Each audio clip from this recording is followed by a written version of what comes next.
Hi guys, welcome to today's edition of Finance in 5, where we talk about the 5 things impacting your portfolio. Today, joined by Josh and Melissa Stein. Thank you both for being here today. Just to give some economic backdrop, S&P 500 positive year to date, around 7%. The Nasdaq's up about 10. International's doing well, up about 7.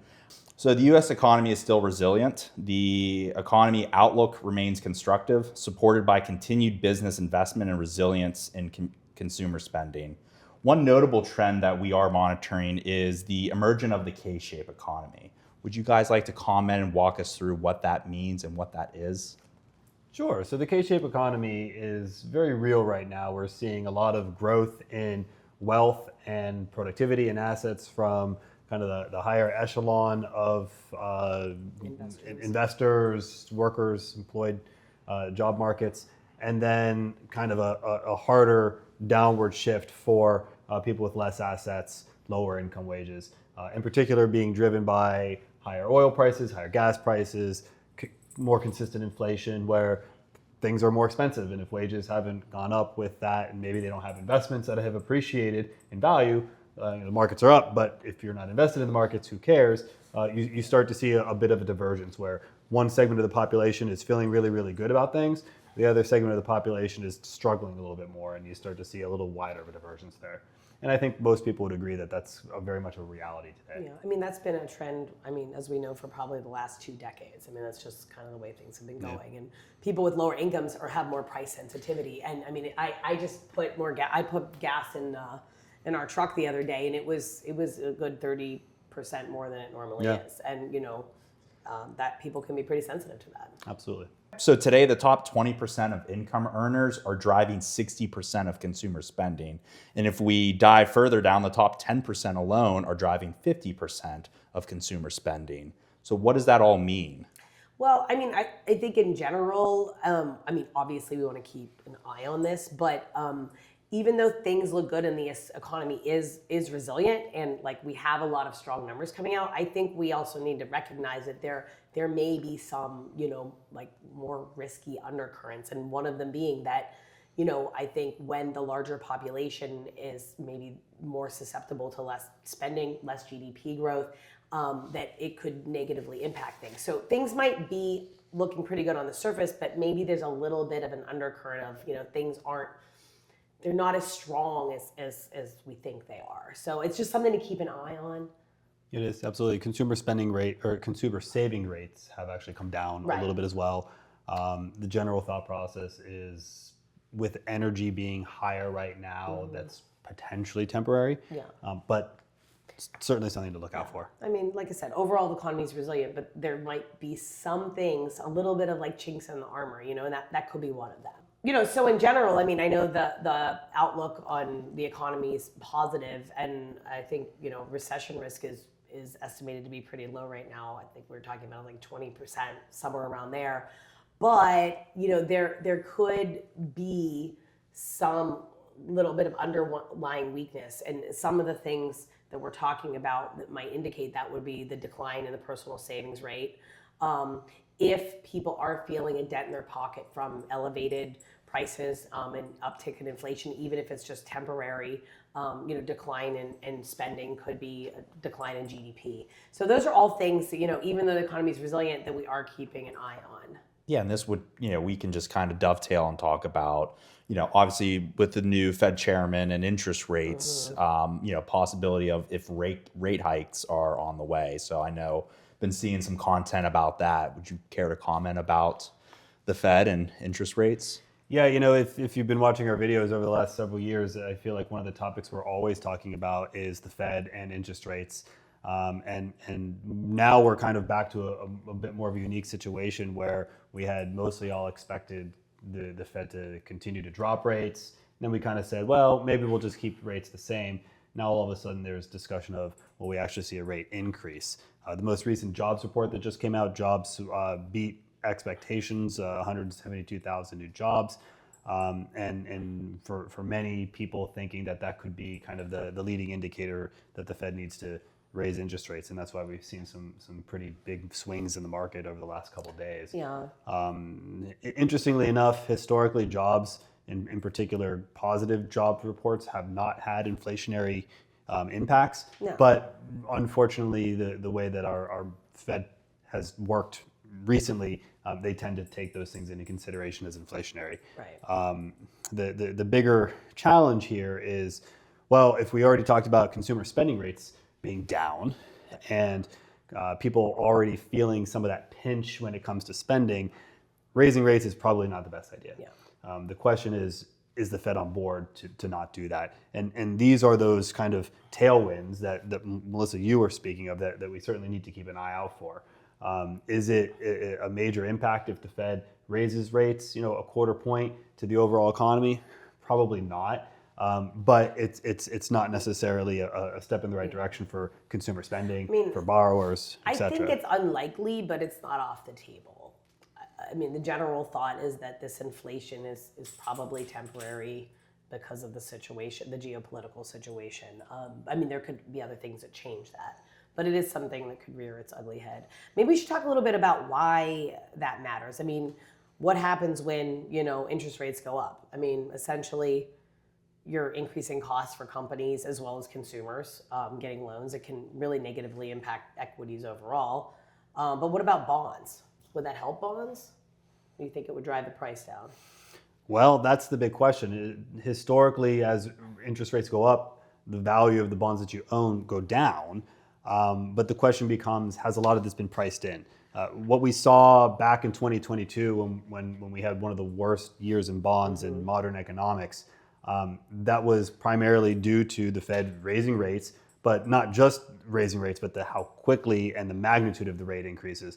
One rate increase here, one rate increase there, not necessarily as big of a long-term impact on bonds. And quite frankly, I think despite bonds being down for the year, they've actually been reasonably resilient relative to all of the kind of credit issues we've started to see creep up and all the uncertainty with regards to where the Fed is going to go. I think a lot of these these interest rate fluctuations are probably reasonably priced into the bond market right now. That being said, I don't think we're going to see yields drop much. And the expectation was, as the Fed continues to lower rates or things start to stabilize in an interest rate environment, that we'll start to see yields come down, like the interest that you're getting on your bonds. I think they're probably going to be where they are, if not drifting up, maybe up a little bit higher. And so as an investor, that's a good thing if you need income, because we can get more money for the bonds that we own. In fact, that's one of our points. But there's a lot of challenges right now in the bond market. And I know one of the points that we're going to bring up and discuss is how we are managing our portfolios by actually diversifying a little bit of that risk out of the bond market and using some more alternatives in our portfolio that give us bond-like performance, bond-like diversification, but doesn't have some of those inherent risks that bonds have right now.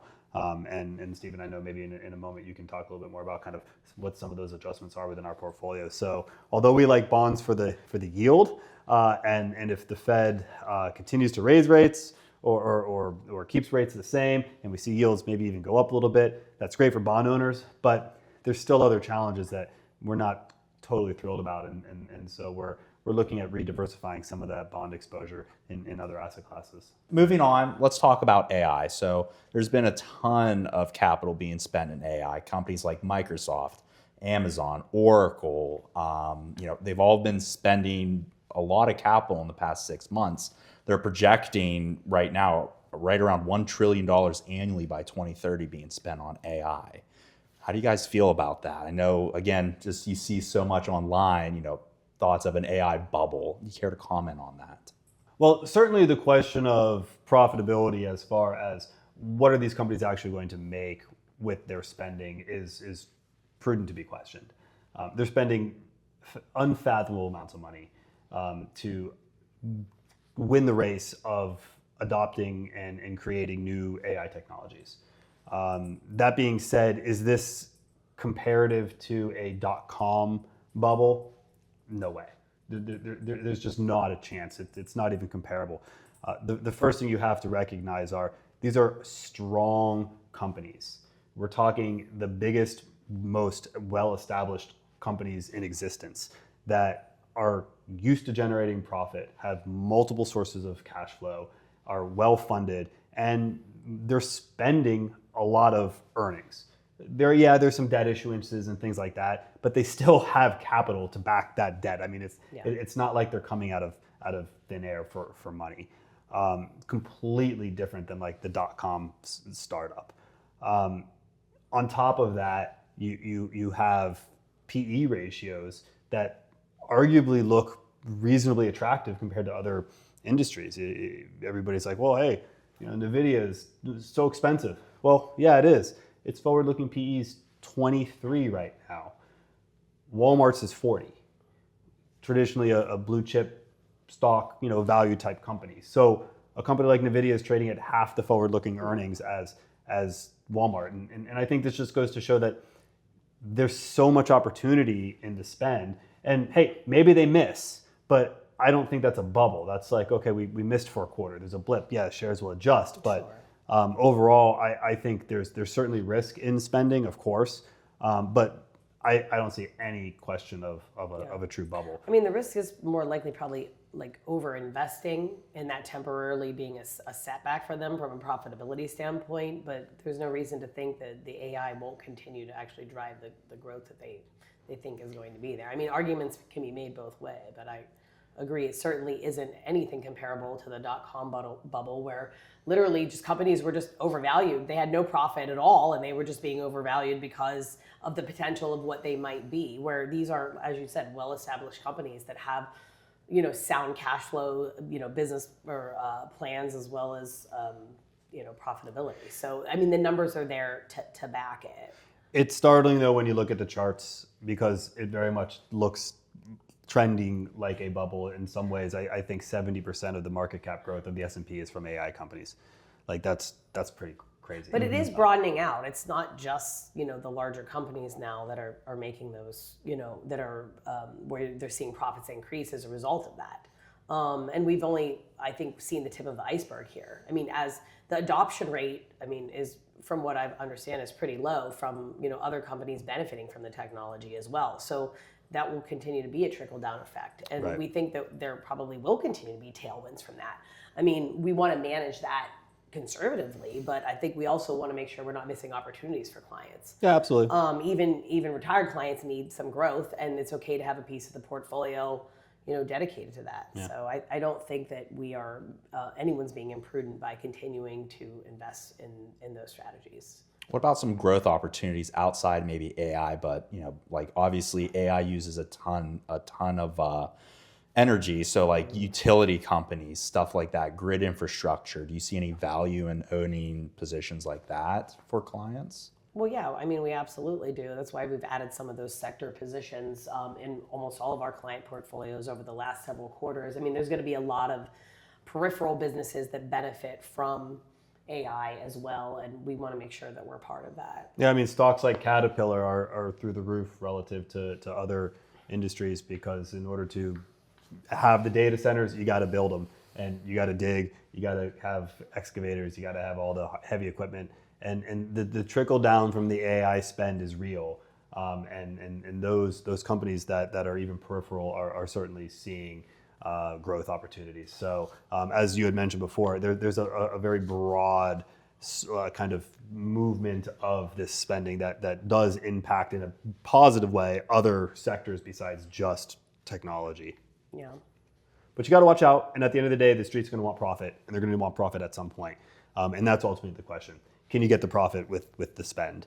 I think there's some degree of confusion around risk in that way. Just because they don't, how much is too much, but right.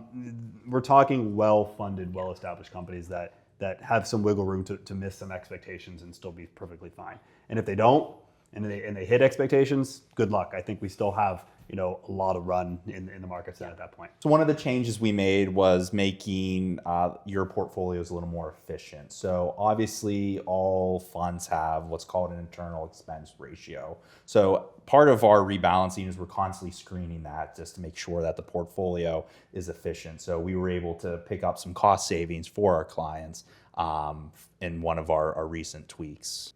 In addition to that, we did make a small shift towards more growth. So we did trim back some of our downside buffer strategies and shifted more into a broader base or broader mix of equities as well as some alternatives in the portfolio. And then in our fixed income sleeve, we did trim some of our traditional fixed income exposure, and we did reallocate those more into alternatives. And I'll kind of let Josh walk you through what those changes were. And this kind of ties together what we spoke about in the bond market before. We love bonds because of the income, but there's some challenges that we are trying to work around with regards to some potential volatility issues. Some of these alternatives to bonds give us a traditional diversification factor that we like of the bonds, and a relatively low volatility kind of mix between how we expect them to fluctuate in volatile markets. So they're giving us a lot of the same feel that we like in the bond markets, but without some of that underlying risk. And we've continued to talk about our commitment to expanding both bond and equity diversification through the use of alternative funds that just have different approaches, and they're just going to behave differently. And this is just one of those times that we're deploying some of those strategies. Like we said, we think overall things look good. The economy looks resilient, but we do want to be aware that things can change at any time. And I think we're cautiously optimistic, if that's even a a good way of saying it. Is we think the going's good, but if it's not, we still want to be positioned really well for our clients. And these are just some of the little risks that we see out there. I mean, overall, things look good, but sometimes that's when the maximum, point of risk is. So, as we're committed to creating, I think investment strategies for our clients that will help them meet their long-term goals. And that's, through managing risk as well as return. We hope you enjoyed this edition of Finance in 5. Our whole purpose here is to give our clients meaningful insight into some of the changes that we as an investment committee are making to your portfolios. Of course, they're implemented differently in each portfolio, but these are the general theme of our convictions. And, we think the economy is resilient, but we're still watching out for some chinks in the armor there. Interest rates, we're on the fence about whether they're going to go up or down. Market's probably pricing it up at the moment. AI is driving a lot of growth, but it likely is real growth, and we're not convicted that is a bubble. Just because something's doing well doesn't mean that it's going to go down. We didn't talk a whole lot about small cap, but we also like small cap as well. And then on alternatives, our commitment to let's stop.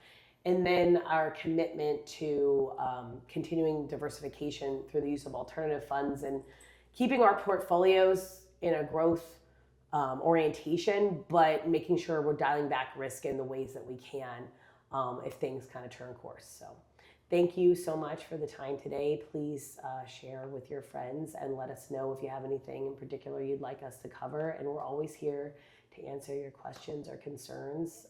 We're only a phone call away. So thanks, and enjoy your beautiful summer day.